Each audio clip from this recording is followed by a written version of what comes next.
And when we got rid of him, everything will be fine in Yugoslavia. As stupid a theory as the one says that without Mohammed Farah Aidid in Somalia, everything will be fine in Somalia. Without Saddam Hussein in Iraq, everything will be fine in Iraq. 1974 was my first visit to Yugoslavia, and I think I've been there about 100 times since then, back and forth doing missions, writing about it. We produced in my foundation the largest ever report written about Yugoslavia's dissolution and why it should not have happened that way. It fell apart for a lot of reasons. If you want the 30-second short one, this was a group marriage. Group marriages are difficult. The West exploited the fragmentation that they could use in, if you will, history's traumas. I mean, both the Croats and the Serbs and the Bosnian Muslims have their traumas from the Second World War, where thousands of people were killed. So they could have been, if you will, saved by different Western policies if that was what the West wanted. But the West always wanted to split. Divide et impera. Split and rule. Divide and rule. And so they saw the possibility of getting all these small republics, which they could rule and one by one get into the European Union and then NATO. Something that should never have been done. It was painful for many of us who knew Yugoslavia, loved Yugoslavia, I considered it my third country, to see what happened without any knowledge about the complexity, because Yugoslavia was probably intellectually the most complex conflict anywhere on earth. And it's characterized with, if you do a little thing here, it will have repercussions here throughout Yugoslavia. They didn't understand that. They didn't understand the autonomy solutions that Kosovo was part of, autonomous province part of Serbia, like Vojvodina was an autonomous part of Serbia. And so they invented the idea, for instance, that Slobodan Milosevic, whom I met and carried messages back and forth to the Kosovo Albanian leadership for, that he had a genocide going on the Albanian people. Clinton went up and said, in Milosevic, we have a new Hitler in Europe. And in the moment you say Hitler, you can get people to believe anything because it's so complex that nobody understands anything. There were not 5 people in the Ministries of Foreign Affairs of the European Union who knew anything substantial about the complexities of Yugoslavia. So everything they did was wrong. It's as simple as that. Everything they did was wrong. They were ignorant. They were totally ignorant about the complexities, the histories, the structures, the economies and all that, and how it worked together. It was a formidable statesmanship to keep Yugoslavia together. All the religions, all the nationalities, all the histories, all the traumas. The solution, of course, was to put in, again, already at that time, pump in weapons. And who did the West pump in weapons to? To those who had been with Hitler and Mussolini. The Croats, the Bosnian Muslims, and the Kosovo Albanians. All had good relations with the Western fascists. Serbs were the one who paid the price, fled to Norway. They were the ones who were slaughtered in Jasenovac, together with Jews and Gypsies.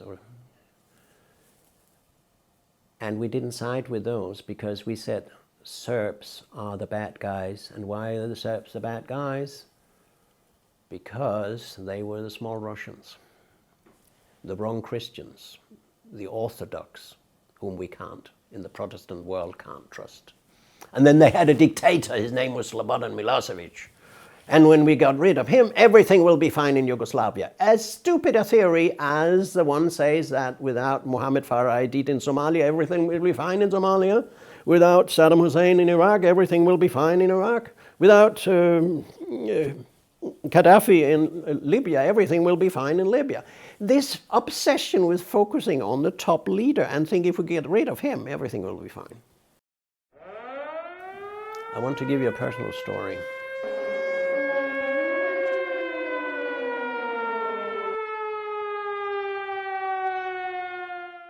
In 1999, as we know, NATO bombed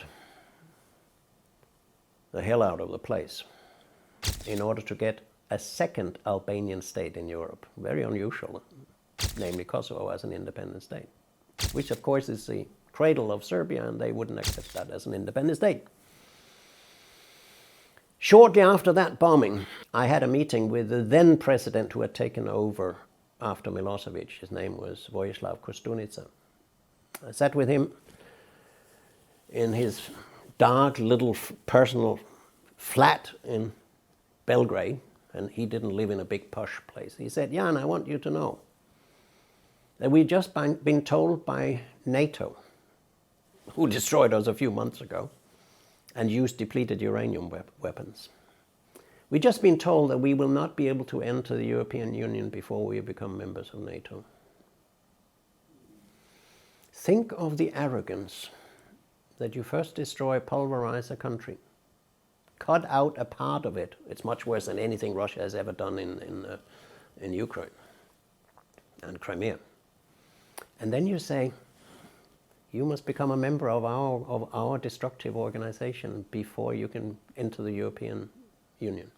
So I think that Yugoslavia maybe could not be kept together, but it could have been split in a much more peaceful way. And then comes, of course, the the very bizarre story, as you mentioned, in which the corner of the Chinese embassy, slightly outside the center, was destroyed. And my Serbian friends in Belgrade said at that time, "We have redefined what CIA is. It now stands for can't identify anything." Because they allegedly said that it was bombed by mistake. And when the bombing started by NATO in Kosovo and Serbia, people ran down to Macedonia. 800,000 disappeared into that.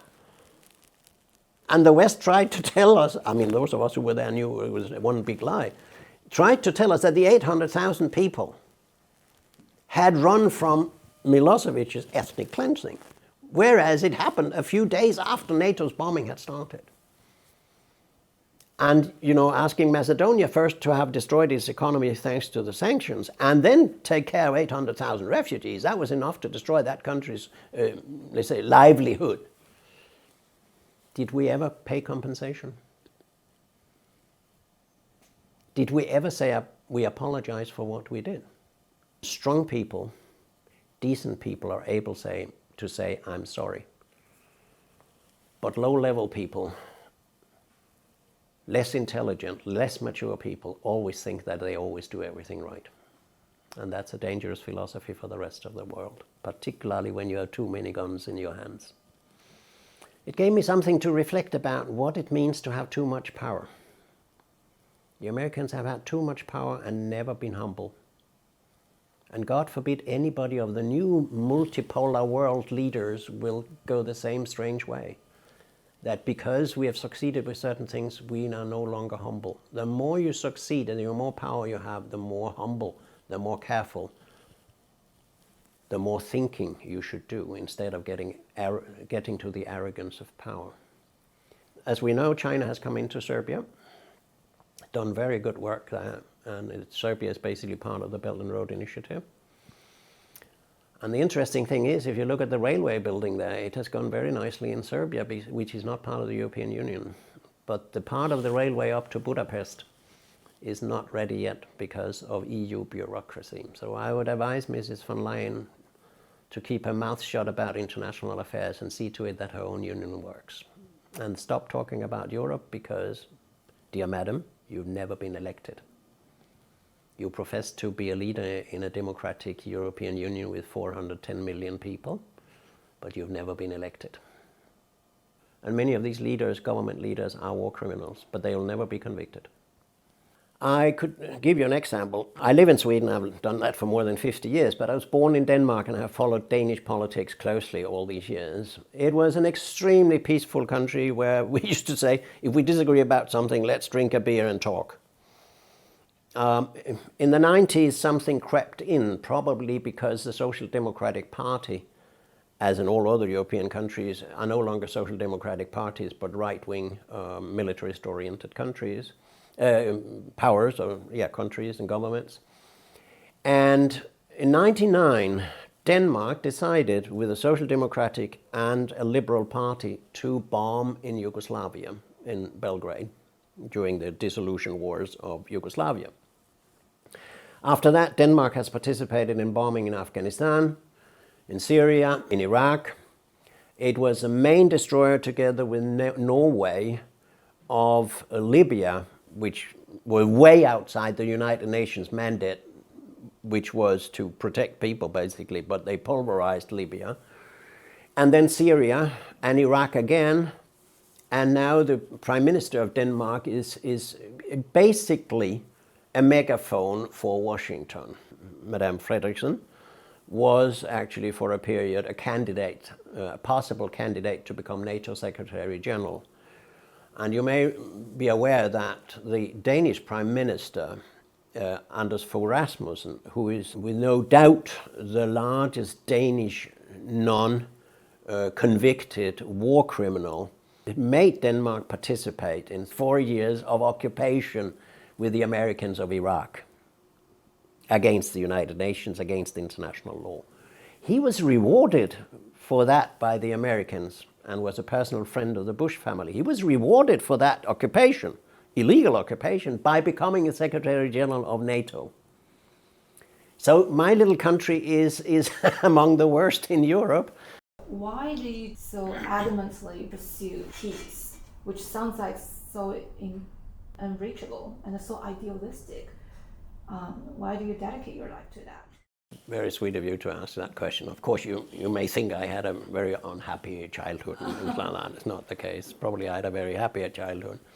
No, that has very much to do with having met people who persuaded me that this was a better thing to do. When I became a sociologist, I thought I would work with industrial sociology. You know, how do workers work in factories and how do we make them more happy and things like that. But I found out that sociology could be used at the global level. And before that, I was at a high school in Aarhus, Denmark. I think I mentioned that I was born in Denmark. And there I had a headmaster of the school who was out of the normal. And I will always be very grateful to him. He would come in and say, well, the teacher in mathematics today is ill and I will teach you this lesson here instead. But I'm not too interested in mathematics, but I'd like to talk with you about when I met Einstein. And he talked about Albert Schweitzer, whom he had met, and he was a staunch believer in nonviolence and Gandhian thinking. He wrote books about generals who at the time in the 50s and 60s were for disarmament.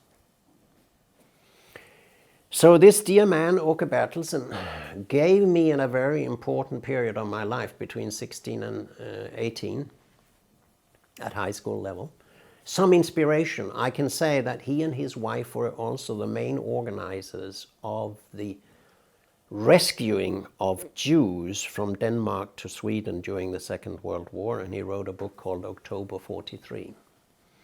So I got pacifism and nonviolent thinking and Gandhian into my high school. I mean, today that type of school leader would be impossible. He would be stopped for political censorship or something like that.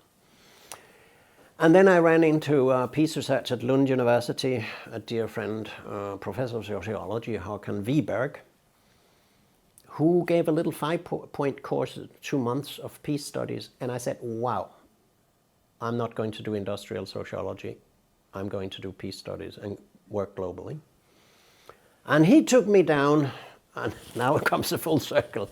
He took me down to Dubrovnik in 1974 and said, Jan, something is interesting is happening down there. At the time when Johan Galtung, the Norwegian world leader in peace, some call him the father of peace studies, were the director of the center in Yugoslavia. And I said to Johan, do you remember where we met? And he said, no, I don't remember. We met here in 74. No, I said, we met in 68 at my high school in Aarhus, Denmark, because the rector there had invited Johan Galtung to come and speak. And so I've been a pupil of Johan Galtung and other people, of course, since then. And I would like to disagree with one formulation of yours.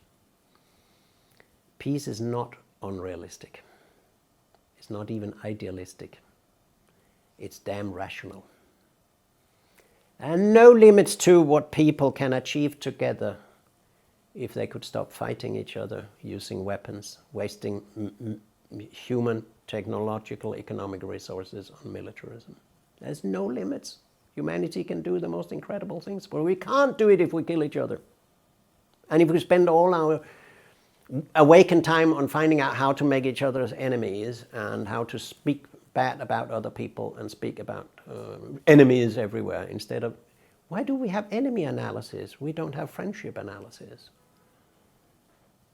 So if you ask me, the totally unrealistic paths are those who have nuclear weapons and keep on doing militarism and armament and produce new weapons all the time and waste tremendous ecological, human, intellectual and cultural resources on such a stupid thing. It's a disease of humanity, more or less in different parts, but it exists everywhere. And if we could stop that, I know that's a big thing and I may not see that in my lifetime, I'm 72. But if we could stop it, and that's a vision I have, we do our best, my wife and I and the 50 people at the TFF, we do our best to prepare for the period that comes after the warfare and after the militarism, after the empire of the United States has gone. Now, when that has declined, like the Soviet Union has declined, we will be able to create a much better world. The only doubt I have is not that that is right. The doubt I have is, will the United States empire go down with a bang or with a whimper?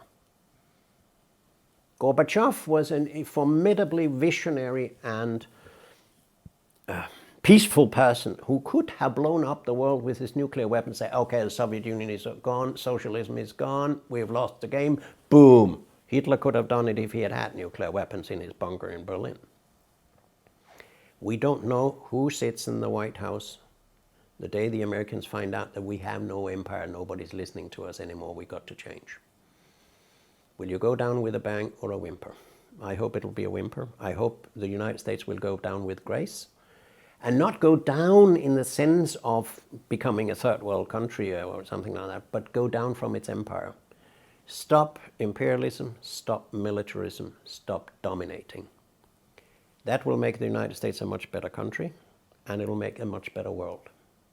The only thing you must promise me never to say is that peace is less realistic, because the most unrealistic is to keep on doing what we do at the moment and hope that humanity will survive. Either we will not survive because we blow it up in nuclear weapons or some other kind of mass warfare, which we are closer to now than we have ever been since 1945. So it is realistic by any standard to work for the reduction of violence, and it's unrealistic to work for the increase of violence.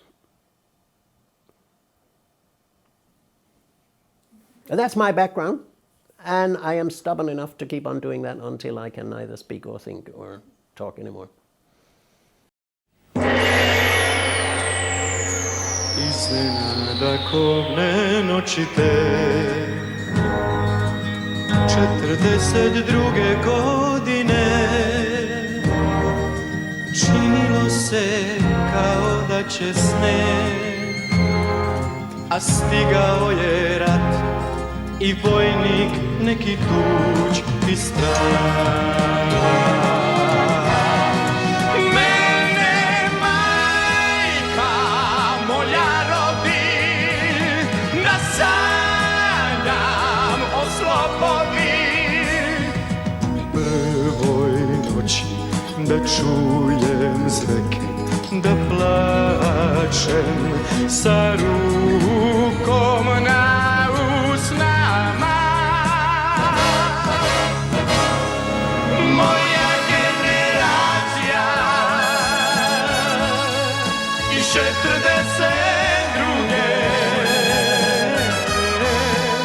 dobro je pregurala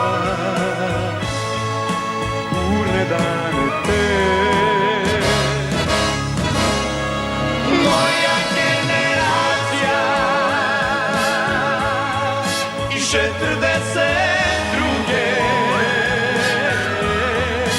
To je vreme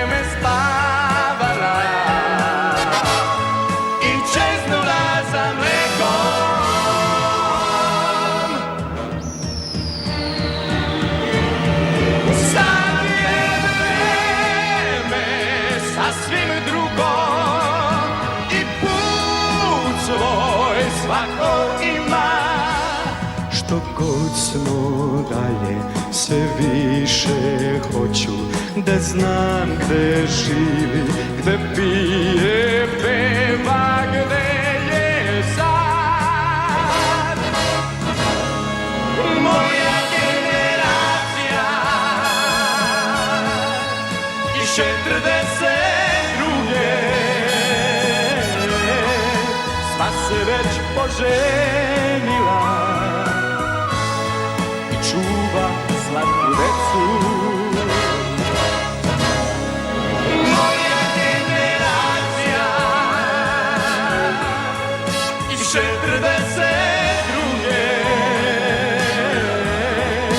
Već se uspije